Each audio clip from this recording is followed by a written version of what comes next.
Hello, everybody. Good morning. It is Monday morning, and I'm Beth Weinstein coming to you live with Dr. Ellen Albertson. Hey, Ellen, how are you? Hey, I'm great, Hey, Beth. How are you? great. Thank you so much for giving this a try again. It's been a little crazy, all the technology, and who knows, Mercury retrograde.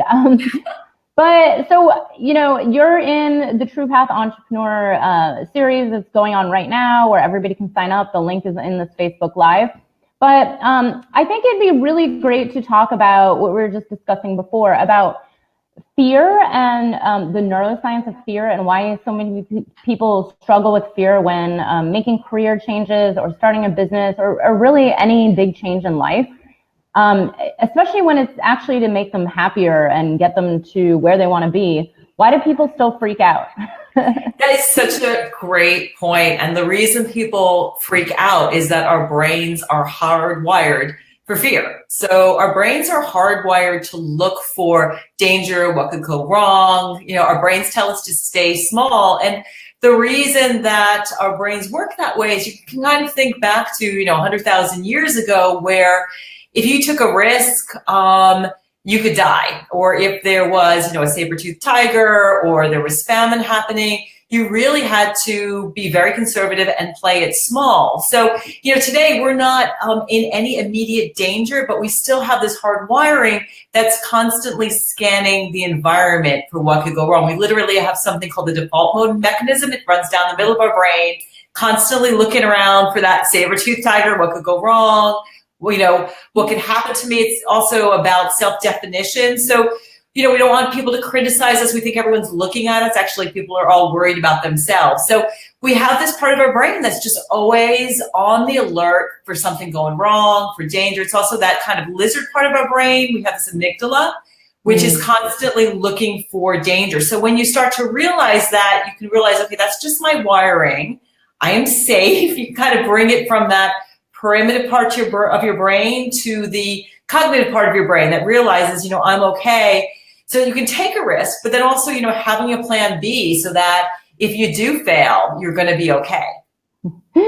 Yeah, I make a lot of jokes about having plan B, C, D, E, all the way. Because Right. that's what happened to me when I started my other business. There was constant fear and it was constant reminding myself and trying to get through it. But I actually got to a point because I had so many plan Bs that I wrote them all down, and it was like, thousands of plans. And it actually did help. It really made me feel better. Like the worst case scenario is, I go live off the land in a third world country where it's really inexpensive and the sun is always shining. I mean, that's not even that bad. So. But that's a good point too, is realizing though that you do have options, that, failure is okay. I mean, I look at failure as a stepping stone towards success. And that's how we learn. That's how we grow. But I think, the scarier thing, and I work with this with my coaching clients all the time, is like, think how you want to feel when you're 85, right? And you're sort of towards the end of your life and you're looking back on your life. You want to feel like, wow, I had this amazing life and lived my full potential and had tons of fun and helped the world. Or do you want to feel, gosh, I played it safe? And so many women I meet, they just super play it safe. And then they wonder why they have no passion. There's no meaning. They're not having any fun. So I don't know. I'm all for jumping off the cliff and taking a risk. It's a lot better than playing it safe. Exactly. I mean, it's true. We only live once. And the reality is this whole notion of being safe. I used to feel safe when I had a really nice, cushy corporate job. And then all of a sudden the economy tanked and jobs were getting cut. And then, the whole reason I got into the old business of doing what I did was for travel, and they quit traveling, it was like travel budgets were cut. Right. So the notion of safety quit existing. And, that's when I saw a lot of change happening. A lot of, people in finance and attorneys, because I'm in New York City and there's a lot of that. Their salaries weren't the same. Their jobs weren't existent. So they're like, screw it. I might as well just do what I want to do. And to me, it's unfortunate that it takes something as big as, like economic downturn to get people to wake up to that. But, people can't stop talking about what's going to happen soon in the future. It's like more and more automation and artificial intelligence, and even, the Facebook. It's amazing how much you can automate your business. And yeah, I know it's not going to replace people like immediately overnight, but it's going to get there, and you might as well start on your business now. You might as well start going in the direction of what it is that you want to do. Yeah, I think the thing is there's so much opportunity, right? I mean, I was talking to a client today and was talking to her about there's nobody doing exercise videos for middle-aged women. I'm like, what a huge market. You Google middle-aged women and Jane Fonda pops up. So it's like, wow. And I think that's what happens is that there are always all of these ideas kind of floating around out there. And we can get these aha moments where we connect with this idea of something that we really want to do. And if we don't pick it up and do it, and this is something that Gilbert talks a lot about, who wrote Eat, Pray, Love. She has a great book called Big Magic, where she says, you can either run with that idea or someone else is going to grab it. So it's like, if you get this aha, like I really want to do this thing, go for it. And you, like you were saying, you don't have to like quit your job. You can start small. There's lots of ways that you can do it inexpensively, just having a little website, starting consulting, but just go for it and see where it takes you. It's so easy to network with people and fill niches. And it's just a heck of a lot of fun, kind of being an entrepreneur and helping people and being yourself. Yeah, I mean, that's exactly how I got started with my other business and also the other business that I launched before that. But, you know, you don't have to quit. You don't have to have so much attachment to it either. I actually, what worked for me is I started thinking of it as just a project.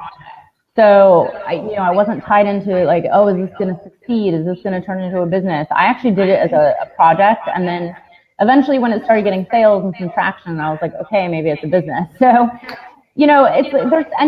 today with all this technology, we have, websites cost barely anything to put up and maintain. It's really, there's so many, like I use Shopify, there's, WordPress, Squarespace. It's easy these days. We're blessed with all this great technology where you can actually start a business at a very, at a low cost and actually just give it a try, give your project a try. Now, you can get help too. So if you don't have, I know for me, I'm a bit of a digital immigrant, so I'm a little older than you. And if I can't do the technology, I'll find someone who can help me figure it out. Oh, exactly. Now, when it comes to the fear, because I was actually listening to something today and it was talking about the same thing, and it's really true. It's like, you know what, we only have one life, and don't look back with these, the feeling of like, well, I played it safe and, I should have done something different.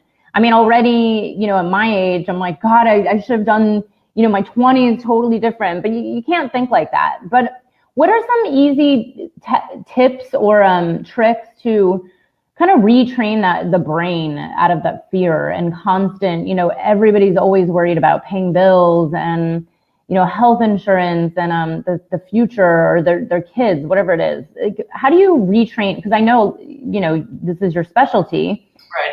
What's the trick to rearranging your brain to think differently? Sure. Well, the biggest thing, truthfully, is to be mindful. So the research really shows that people are happiest. So when mindfulness means focusing on what you're doing while you're doing it. And so that really shows when people are focusing on that, especially if you're, an entrepreneur and you're loving what you're doing, you're kind of in that sort of Zen, flow space.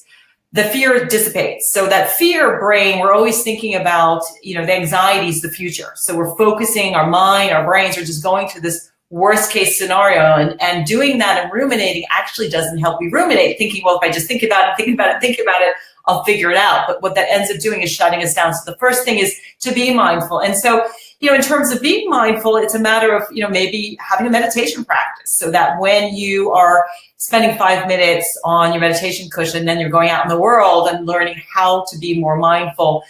Kind of, I have a lot of my clients just, put an alarm on your phone or your computer for a moment every hour to just breathe. And that's another piece, is breathing, because when you take long, deep breaths, it calms down the parasympathetic nervous system, and your sympathetic nervous system kicks in. So that's doing a lot of breathing, being mindful, also bringing that cognitive part of your brain. And so when you notice that you're fearful, you name it, you tame it. So just saying, okay, this is fear. And then noticing where in my body is fear. Emotions are felt experiences in the body. So noticing, usually people feel it like in their gut, maybe their throat tightens or their heart.